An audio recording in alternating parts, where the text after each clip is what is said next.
Bapak saudara semua yang diberkati Tuhan, Salam, selamat malam, salam sehat, dan selamat berdoa. Saudara, tiada kasih yang teguh setara dengan kasih Tuhan. Sekarang surya telah terbenam, hari pun telah kelam. Untuk itu marilah kita berdoa kepada Tuhan. Kita berdoa. Tuhan, tinggallah serta kami, sebab Kaulah terang bagi kami. Berfirmanlah, kami mau mendengar. Di dalam nama Tuhan kami Yesus Kristus, kami berdoa. Amin. Saudara yang kekasih di dalam Tuhan Yesus Kristus, selamat berdoa malam ini. Hadir lagi dengan tema renungan, kurangi berbicara, perbanyak mendengar. Sekali lagi, selamat berdoa.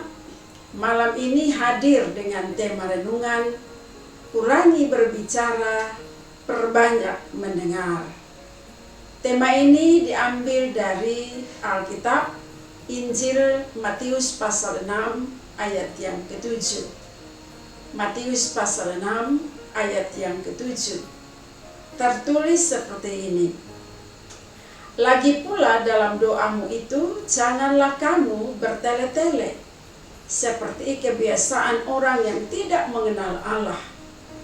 Mereka menyangka bahwa karena banyaknya kata-kata, doanya akan dikabulkan. Sekali lagi, Injil Matius pasal 6 ayat yang ke-7 tertulis seperti ini.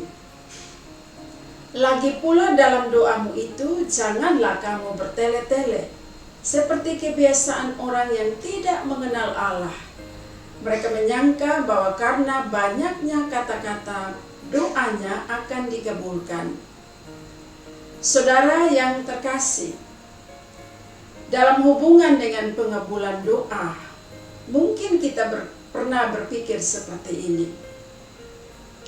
Kalau Tuhan tidak mengabulkan doa, artinya kita gagal dalam berdoa. Pernahkah kita berpikir seperti itu? Kalau Tuhan tidak mengabulkan doa kita, artinya kita gagal berdoa. Sebenarnya saudara, dalam doa itu tidak ada istilah doa yang berhasil atau doa yang gagal. Tidak ada istilah seperti itu. Doa yang berhasil atau doa yang gagal. Sebab kalau kita mau melihat tujuan doa, doa itu punya tujuan yang sangat mulia, yaitu komunikasi dengan Tuhan. Ini yang lebih penting daripada sekedar kita berpikir doa yang berhasil dan doa yang gagal. Karena tujuan doa adalah tujuan yang mulia, yaitu berkomunikasi dengan Tuhan.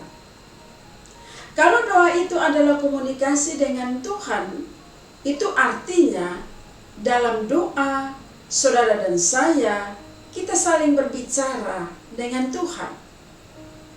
Karena arti komunikasi itu adalah berbicara. Dan berbicara dalam hubungan dengan komunikasi adalah berbicara dua arah dan bukan satu arah. Dalam doa pun demikian saudara. Komunikasi dengan Tuhan adalah komunikasi dua arah. Doa kita itu bukan hanya sekedar berisi permintaan, melainkan di dalam doa kita juga menyembah. Di dalam doa kita memuji, kita mengucap syukur, bahkan kita berkomunikasi dengan Tuhan. Dalam doa seringkali kita menjumpai bahwa orang Kristen lebih banyak berbicara daripada mendengar. Ini mesti jujur kita akui bahwa dalam doa seringkali kita jumpai bahwa orang Kristen lebih banyak berbicara daripada mendengar. Dalam doa seringkali kitalah yang menguasai percakapan dengan Tuhan. Kita kita yang mendominasi pembicaraan serta terkesan memaksakan kehendak. Awas saudara, jangan sampai dengan Tuhan pun kita dapat bersikap egois saat kita berdoa. Ada pendapat bilang begini, kegagalan dalam pelayanan adalah disebabkan karena kita lebih banyak berbicara daripada mendengar. Sekali lagi, ada pendapat yang mengatakan kegagalan dalam pelayanan adalah disebabkan karena kita lebih banyak berbicara daripada mendengar.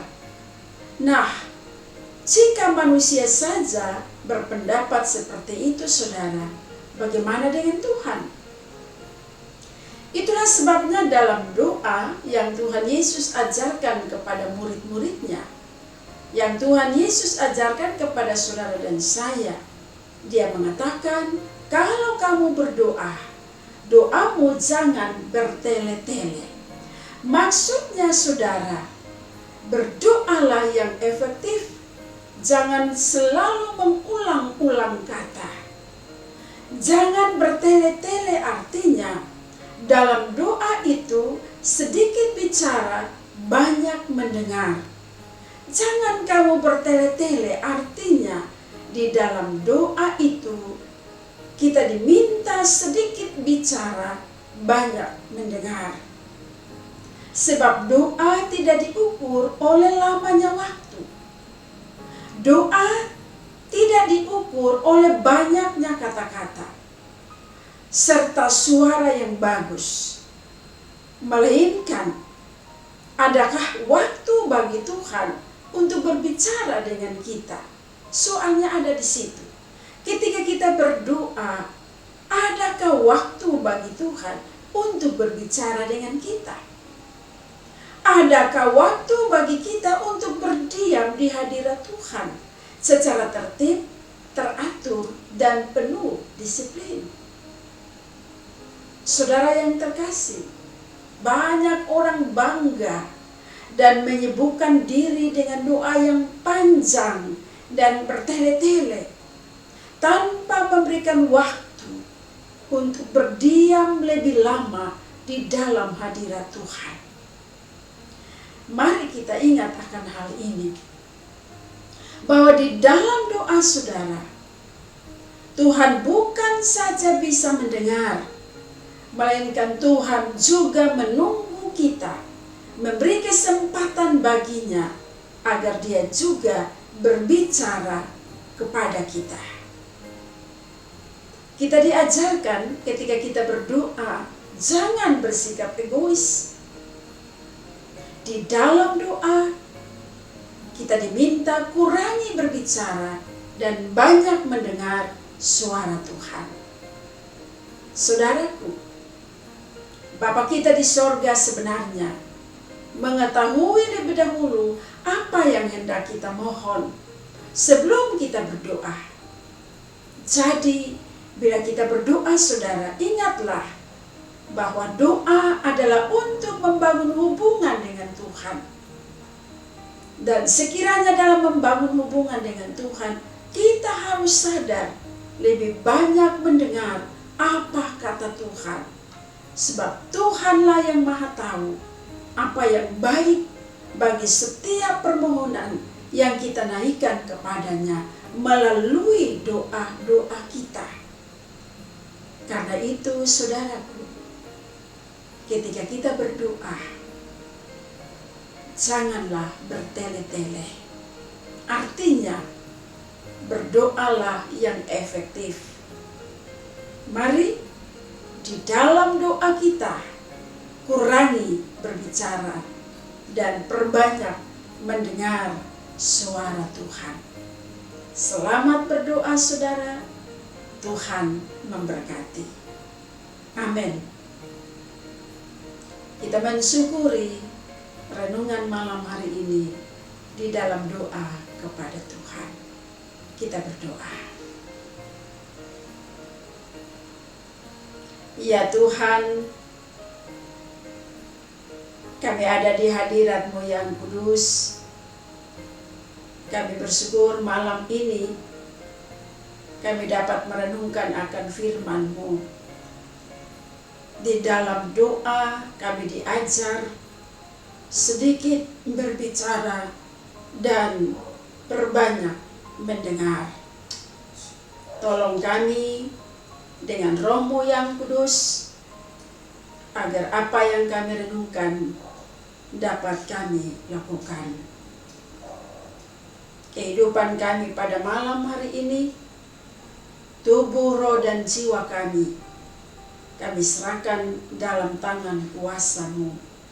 Sampai pada besok pagi dalam perkenanan Tuhan, kami boleh bangun dan kami menyatakan syukur, hormat, dan sembah kami kepada Tuhan.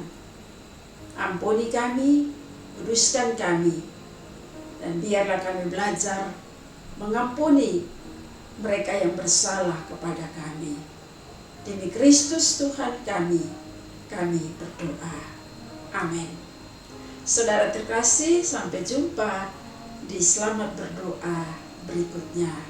Tuhan memberkati dan menaungi kehidupan kita pada malam hari ini. Shalom.